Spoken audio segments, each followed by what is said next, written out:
so the tie hangs correctly. Oh, really? Yeah. Cool. Resilient. The man who did that owned the Resilio company. Okay, John, let me know when you're ready. You want to move? Go. Yeah. Okay. Anyway, boy, I tell you, that was a great introduction. My hat's off to James Powers, real name Justin. I'm wide brim, although I sounds hot right now, as you can see. And my name is Lee Bartoletti. I'm actually from Los Angeles. Hey, we're going to go ahead and continue basically the 1930s. Justin was talking about the history, and he got us up to about that point. And I've got a few examples of 20s and 30s ties.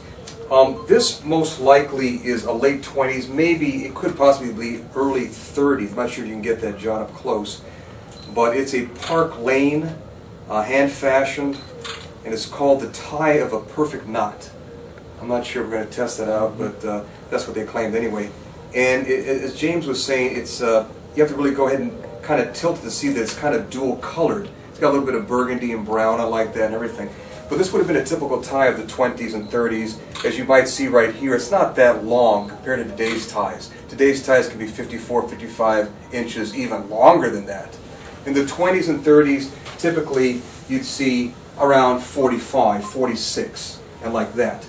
Okay. In fact, yeah, James Powers has got this one right here, this this beauty, and it's basically, what do you say, James? Early 80s, most likely. Yeah. Yeah, most likely. It's one of the prizes of his collection. Not. Yeah. But anyway, as you can see, as my friend John Erickson would say, you could probably make 2 ties out of this. Mm-hmm. So yeah, you want to buy it, John? Or not really? Anyway. I like the color. Yeah, I like the, yeah, thank you. Anyway, these are 2 dead stock, and by that I don't mean zombie ties. What I mean to say is they were never sold. And these are your typical 30s ties. Again, you can see the length. They're fairly thin as far as material, probably an early form of rayon, but for 25 cents, what do you want?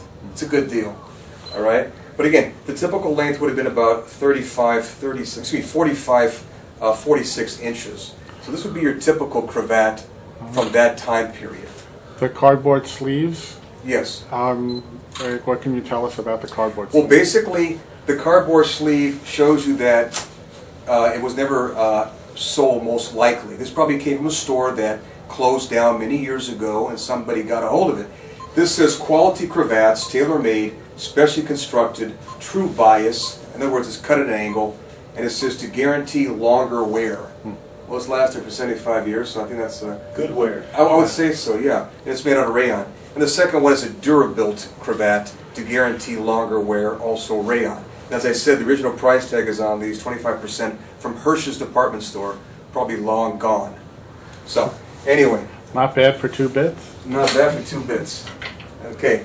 Well, anyway, when the 40s came about, there was a tie revolution. In fact, approximately 1944, 45, just before the returning GIs were on their way, there was an explosion. Ties got longer, more colorful.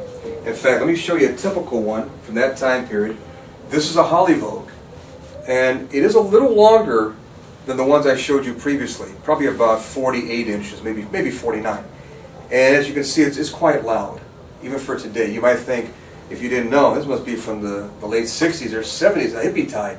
No, this is late 40s, most likely. And this comes from the famous Hollywood manufacturing company, or tie company, I should say, which was from good old California. And this was an aristocrat, Hollywood tie. Hollywood was one of the famous tie makers at the time.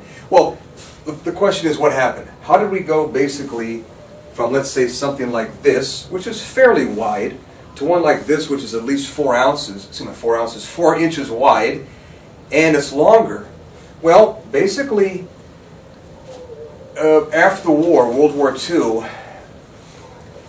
jackets, for one thing, started going down lower. This is my father's jacket, his suit. He bought this when he came back from the war in 1946. He paid $25 for it. And if you were to see a suit from the 30s, it'd be more like this. Well, if that's all you can see of your tie, you don't need to have a long tie. Plus, many men wore vests. So even if you took your jacket off, well, you've got a vest underneath, you're not going to see this. You'd see about maybe from here to here. Well, because men progressively stopped wearing vests due to how can I say, better heating, okay? And because the drop here was lower, you figure, you know what, the ties are going to be also lower. I take off my coat, you can see my whole tie, and like that. Now, the reason they got more colorful, just like this one here, is because there are a couple different theories. But one thing we know is that many men spent their time in the service wearing khaki, dark green, OD green, whatever other colors while they were in the service. And the theory is when they came back, they wanted more color. So you got colorful ties. You got something like this, which looks like it's going to catch on fire. Okay? And this one is a botany tie made out of wool.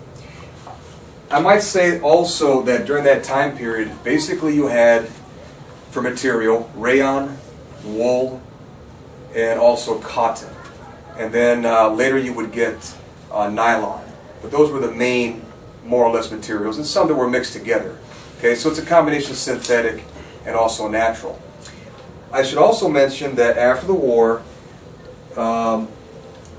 men's clothing changed, not just with it being a little bit lower here, but the shoulders became bigger, the lapels became bigger, the pants became baggier, the pleats were big, the cuffs became bigger also. This is average cuff. And it was part of a look called the bold look. It was in a way almost a reaction against the new look for women, which brought the hemlines down lower and accentuated the waist. So that's one theory. But the point is there was such a movement called the bold look. And you have a tie, something like this, which is a beauty. It's got the knots. And a very light material, about 4 inches wide. And you get other ones with all different types of themes. You get, for example, waterfalls, something like this. And this was made by Artcraft, a very famous company from the time. You also have something